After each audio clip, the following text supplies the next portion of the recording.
Hi welcome to our channel. ప్రస్తుతం మనతో పాటు దాము బాలాజీ గారు సీనియర్ జర్నలిస్ట్ ఉన్నారు. వారితో ఒకసారి మాట్లాడదాం. సార్ నమస్కారం సార్. నమస్తే.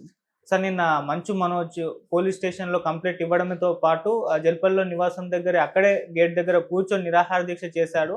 సో తన అన్న మంచు విష్ణు తన మొత్తం కూడా దోచేశాడని చెప్పేసి ఆరోపించాడు. మీడియా ముఖంగా మాట్లాడుతూ తన కోసం తన కెరీర్‌ని కూడా త్యాగం చేశానని, అలాంటిది నాన్న పట్టించుకోలేదు, ఇప్పుడు మొత్తం దోచేశాడు, మోసం చేశాడంటూ ఆరోపణలైతే చేస్తున్నాడు సార్. మరి ఎటెళ్తుంది వీళ్ళ ఇష్యూ, మంచు ఫ్యామిలీ ఇష్యూ? మరి దీనికి సంబంధించి మీరేం చెప్తారు? వీళ్ళది వెబ్ సిరీస్ లాగా కంటిన్యూ అవుతుంది. మంచు ఫ్యామిలీ వివాదం. నిన్న మంచు మనోజ్ జల్పల్లి ఫామ్ హౌస్ ఏదైతే ఉందో దాని ఇంటి ముందు కూర్చొని ఆయన నిరసన వ్యక్తం చేశాడు. దాని తర్వాత మీడియాతో ఫస్ట్ టైం నోరు విప్పి మొత్తం ప్రాబ్లం ఏంటి అనేది ఫస్ట్ టైం ఆయన డీటెయిల్గా మాట్లాడాడు. నేను ఇన్ని రోజులు ఓపికగా ఉన్నాను, ఇన్ని రోజులు మా నాన్నతో మొరపెట్టుకుంటున్నాను, కూర్చొని మాట్లాడుకుందాం, మనం అందరూ సమస్యను పరిష్కరించుకుందాం అని చెప్తున్నాను, వాళ్ళు రావట్లేదు. కాబట్టి నేను ఇప్పుడు నోరు తెరిచి మాట్లాడాల్సి వచ్చింది. దానికి కూడా ప్రధాన కారణం ఏంటంటే, మొన్న నా కూతురు బర్త్డేకి ఏప్రిల్ 1న జైపూర్లో, రాజస్థాన్ జైపూర్లో డెస్టినేషన్ సెలబ్రేషన్ చేసుకున్న దానికి వెళ్ళాము. ఆ టైంలో జలపల్లిలో నా రూముల్లో ఉన్న మా పాప కోసం మేము దాచిపెట్టిన గోల్డ్ని ధ్వంసం చేశారు. మా వస్తువులన్నిటినీ ధ్వంసం చేశారు. చివరి కార్ని దొంగ కీసు ఉపయోగించి నా కారును కూడా తీసుకెళ్ళిపోయారు.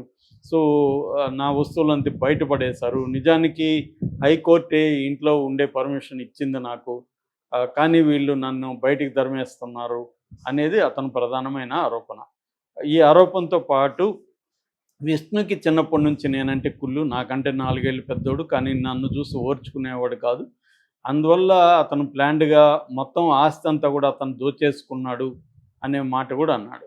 ఈ క్రమంలో ఒక జర్నలిస్టు, మీరు ఆస్తి కోసమేనా ఈ గొడవలు అంటే, నా బిడ్డల మీద, నా భార్య మీద ప్రమాణం చేసి చెప్తున్నాను, నాకు మొన్న కొత్తగా బిడ్డ పుట్టింది, ఆ బిడ్డ మీద ప్రమాణం చేసి చెప్తున్నాను, ఆస్తి ఇష్యూనే కాదు, ఇది నా ఆత్మగౌరవానికి సంబంధించిన ఇష్యూ. వాళ్ళ ఫ్యామిలీలో నన్ను ఒక భాగం చేయకుండా వాళ్ళు నన్ను ఇలాగా చూడడం అనేది నాకు నచ్చట్లేదు. అలాగే అక్కడ కాలేజీలో విద్యార్థుల్ని దోపిడీ చేస్తున్నాడు విష్ణు, విద్యార్థులను వేధిస్తున్నాడు, దానికి వ్యతిరేకంగా నేను నోరు విప్పాను. అది విష్ణువుకు నచ్చట్లేదు. అందుకనే నా మీద కక్ష కట్టి విష్ణు మా నాన్నని కంట్రోల్లో పెట్టుకొని మా నాన్నని బ్లాక్మెయిల్ చేస్తూ మా నాన్న దగ్గర పర్మిషన్ కూడా తీసుకున్నాడు.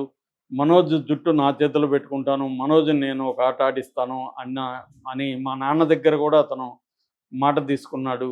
మా నాన్న కూడా పర్మిషన్ ఇచ్చేశాడు. సో మా నాన్నని అమ్మని అతను మ్యానిపులేట్ చేస్తూ నాకు యాంటీగా వాళ్ళని తయారు చేశాడు. సో నన్ను పగ తీర్చుకోవడానికి ట్రై చేస్తున్నాడు. నేను నిజానికి చాలా త్యాగాలు చేశాను ఈ ఫ్యామిలీ కోసం.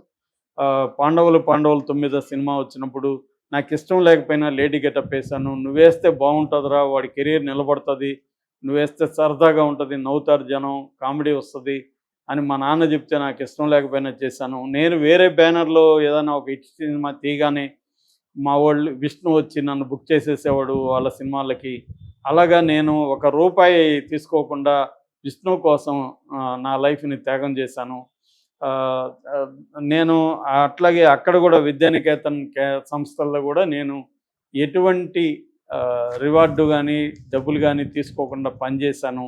దాని ఉన్నతికి నేను కూడా పాల్పడ్డాను. అయినా కూడా నన్ను ఫ్యామిలీలో ఇంక్లూడ్ చేసి వాళ్ళలో భాగం చేయకుండా నన్ను సపరేట్ చేసి నన్ను హింసిస్తున్నాడు. ఇదంతా విష్ణు చేస్తున్నాడు అనేది అతని ప్రధానమైన ఆరోపణ.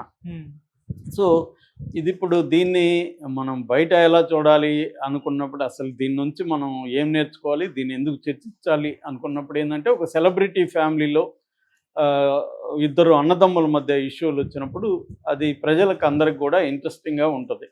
అసలు వీళ్ళ ఫ్యామిలీ ఏంది, ఎందుకంటే మోహన్ బాబు ఫ్యామిలీ అంటేనే ఒక నోటోరియస్ ఫ్యామిలీ. అంటే మోహన్ బాబు రౌడీయిజం చేస్తాడు, మోహన్ బాబు నోటి దురుసు అనేది ఉంది. అలాగే వీళ్ళు దౌర్జన్యాలు చేస్తారు. ఆ మధ్య కూడా ఒక సినిమా అప్పుడు బ్రాహ్మణులను వాళ్ళ ఇంటి ముందు వెళ్తే కొట్టడం, ఇవన్నీ ఉన్నాయి. కొంత అంటే ఒక బ్యాడ్ ఇమేజ్ అయితే ఆ ఫ్యామిలీకి క్రియేట్ అయింది. నిజానికి చూస్తే ప్రతి ఫ్యామిలీలో మనం బ్యాడ్ గుడ్గా డివైడ్ చేస్తే ప్రతి ఫ్యామిలీలో అయినా మనుషులైనా బ్యాడ్ గుడ్ రెండు ఉండకుండా ఎవరు ఉండరు. సంపూర్ణమైన మనిషి అనేది ఎవరు ఉండరు. పాయింట్ ఆఫ్ వ్యూ, నా పాయింట్ ఆఫ్ వ్యూ చూసినప్పుడు కొన్ని విషయాలు నీలో బ్యాడ్గా నాకు అనిపిస్తుంది, నీకు నాలో బ్యాడ్గా అనిపిస్తుంది. కంప్లీట్ గుడ్ బ్యాడ్ అనేవి ఏముండవు, రిలేటివ్గానే ఉంటాయి. అలాగే మోహన్ బాబు ఫ్యామిలీలో కూడా మంచి చెడులు రెండు ఉంటాయి. కాకపోతే ఏంటంటే మోహన్ బాబు మాట్లాడితే నేను డిసిప్లిన్లో పెంచాను నా పిల్లల్ని చూసి, నా పెంపకం చూసి నేర్చుకోవాలి, ఇవన్నీ ఆయన కొద్దిగా అతిశయంగా మాట్లాడతాడు. మోహన్ బాబుకున్న లక్షణం ఏంటంటే ఆయన ఖచ్చితంగా కష్టపడి వచ్చాడు. నేను ఆల్రెడీ చెప్పాను నిన్న కూడా ఒక వీడియోలో. మోదుగులపల్లి అనే ఒక స్మాల్ విలేజ్ ఏర్పేట, చిత్తూరు జిల్లా ఏర్పేట దగ్గర, ఉమ్మడి చిత్తూరు జిల్లా ఏర్పేట దగ్గర మోదుగులపల్లి అనే స్మాల్ విలేజ్లో వాళ్ళ నాన్న నారాయణ స్వామి యొక్క టీచరు. అక్కడి నుంచి అతను కష్టాలు పడి చదువుకున్నాడు. వాళ్ళ నాన్న దగ్గర దెబ్బలు తిన్నాడు, చెట్టు ఎక్కేయడం, చెట్టు నుంచి దిగకుండా దిగిన కొట్టడం, ఇలాగ అవన్నీ కూడా ఆటోబయోగ్రఫీలో ఉన్నాయి, ఇంకా బయటికి రాలేదు కానీ.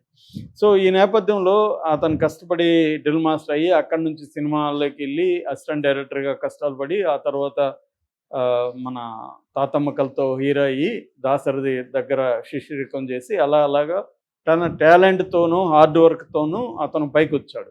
అతనికి ఏం పెద్ద గాడ్ ఫాదర్ లేరు, కమ్మ కులం అయినప్పటికి కూడా అతనికి పెద్దగా అది సోషల్ క్యాపిటల్గా ఉపయోగపడలేదు. మెల్లమెల్లగానే వచ్చాడు, ఎదిగినాక ఉపయోగపడి ఉంటుంది, సర్కిల్ వచ్చింది. అతనికి పెద్దగా ఫ్రెండ్స్ కూడా తక్కువే అని అతను అనేక సార్లు చెప్తాడు. తెలుగు ఇండస్ట్రీలో నాకు ఫ్రెండే లేదని చెప్తాడు.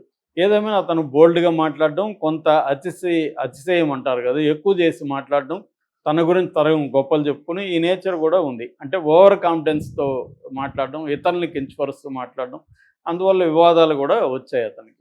అయితే అతనే చెప్తాడు, నేను కోపం ఉండొచ్చు, నాకు ఆవేశం ఉండొచ్చేమో, కానీ నేను ఎవరికి నష్టం చేయలేదు, నా కష్టం నేను నష్టపోయి ఉండొచ్చు, నా కోపంలో నేను నష్టపోయింది తప్ప నేను వేరే వాళ్ళకి ఎవరికి హాని చేయలేదని చెప్పాడు. అది కూడా వాస్తవమే కావచ్చు. ఆయన వల్ల ఎవరో పలానా వాళ్ళు నష్టపోయారని బయటకు వచ్చి మాట్లాడిన సందర్భాలు కూడా ఏమీ లేవు. సో ఈ నేపథ్యంలో వాళ్ళ కుటుంబంలో ఇప్పుడు మోహన్ బాబుకి, ఆయనకి 78 ఏళ్ళు, ఆయన అఫిడవిట్లో పేర్కొన్నాడు నేను 78 ఏళ్ళు వృద్ధుణ్ణి అని చెప్పి బెయిల్ కోసం.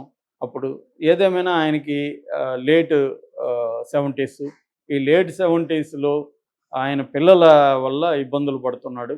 వీళ్ళు ఇప్పుడు పరిష్కారం చేయాలన్నా మోహన్ బాబు చేతిలో అది లేదు. ఒక్కోసారి ఏజ్ అయిపోయిన తర్వాత తల్లిదండ్రుల మాటలు పిల్లలు క్యారీ చేయరు, వింటున్నట్టు ఉంటారు తప్ప వినరు. ఎందుకంటే వాళ్ళ అవసరం వీళ్ళకి ఉండదు. సో విష్ణుకు కూడా అలాగే ఉండొచ్చు. విష్ణు మోహన్ బాబు చెప్పింది వినదలుచుకోలేదు. రెండోది ఏంటంటే విష్ణు మీద మోహన్ బాబు డిపెండ్ అయిపోయాడు. అతని వ్యాపారాలు కావచ్చు, యూనివర్సిటీ, మోహన్ బాబు యూనివర్సిటీ, దాని కింద ఒక 24 ఎడ్యుకేషనల్ ఇన్స్టిట్యూట్స్, అవన్నీ నడపాలి. ఎవరు నడపాలి? మనోజ్ నడిపే పరిస్థితిలో లేడు, విష్ణుని నడుపుతున్నాడు. సో దానివల్ల విష్ణు మీద డిపెండ్ అయిపోయాడు. అట్లాగే ఫ్యామిలీని కూడా విష్ణునే చూసుకుంటున్నాడు. అంటే విష్ణు బాధ్యతగా ఉంటున్నాడు, కుటుంబాన్ని చూసుకుంటున్నాడు, వ్యాపారాలు చూసుకుంటున్నాడు. కాబట్టి మోహన్ బాబుకి విష్ణు మీద డిపెండ్ అవ్వాల్సిన అవసరం ఏర్పడింది. ఇతను తలనొప్పులు క్రియేట్ చేస్తున్నాడు. ఇతను మంచోడే కావచ్చు, కానీ ఇతని వల్ల ఇబ్బందులు మోహన్ బాబుకి వస్తున్నాయి. ఇతనికి నచ్చని ఒక ఆల్రెడీ డైవర్స్ అయ్యి బాబున్న అమ్మాయిని పెళ్లి చేసుకున్నాడు. ఆ అమ్మాయికి ఆస్తులు రాలేదు, క్రైసిస్లో ఉంది. సో ఈ అబ్బాయికి ఆస్తులు లేవు, సినిమాలు 6 ఏళ్ళుగా స్క్రీన్ మీద లేడు. ఇలాంటి దీంట్లో ఉండి మళ్ళీ విష్ణు మీద పగబట్టి ఇతను ఇలాగా చేస్తున్నాడు అన్న ఒక తలనొప్పి మోహన్ బాబుకు ఉంది. ఈ అబ్బాయి ఏమో విష్ణు నన్ను ఇది చేస్తున్నాడని ఇతను అంటున్నాడు. ఇది మనం తేల్చే విషయం కాదు. వాళ్ళే ముగ్గురు కూర్చోవాలి, వాళ్ళకి నచ్చిన పెద్ద మనుషులను పెట్టుకొని తేల్చాలి. ఇది లీగల్గా కూడా తేల్చే అంశం కాదు. పోలీసులు కూడా దీంట్లోకి ఎంటర్ అయ్యి వీళ్ళ కుటుంబంలో తేలదు. కానీ వీళ్ళు అది పెంచుకుంటూనే ఉన్నారు. ఎందుకు ఇది పెంచుకుంటున్నారంటే, ఒకటి మనకు అర్థమయ్యేది, మోహన్ బాబుకి దీని మీద కంట్రోల్ లేదు, విష్ణు తేల్చదలుచుకోలేదు. విష్ణు ఏంటంటే వీడిని నేను తొక్కేస్తాను అన్న ధోరణి విష్ణువులో కనబడుతున్నట్టు కనిపిస్తుంది. వీడితే ఏంది నేను ఇది చేసేది. ఎందుకంటే అక్కడ యూనివర్సిటీలో విద్యార్థుల తరపున ఇతను విష్ణుకి యాంటీగా ఉండడం అనేది విష్ణుకి పెద్ద తలనొప్పి. మరి ఇతను ఎందుకు చేస్తున్నాడు అనేది చూడాలి. ఎందుకంటే ఇప్పుడు వాళ్ళు పేరెంట్స్ వాళ్ళు ఏమన్నా ఉంటే వాళ్ళు పోరాడతారు, ఇతను ఎందుకు అక్కడ పోయి గందరగోళం క్రియేట్ చేయడం. కాబట్టి ఏంటంటే ఇది అన్ని వైపులా ఉన్న ప్రాబ్లమ్స్. ఒకరి వైపు న్యాయం ఉందని మనం బయట నుంచి చెప్పలేము. ఒక గొడవ, ఫ్యామిలీల గొడవ అంటే ఇరువైపులా కొన్ని ప్రాబ్లమ్స్ ఉంటాయి. ఇరు వర్గాలు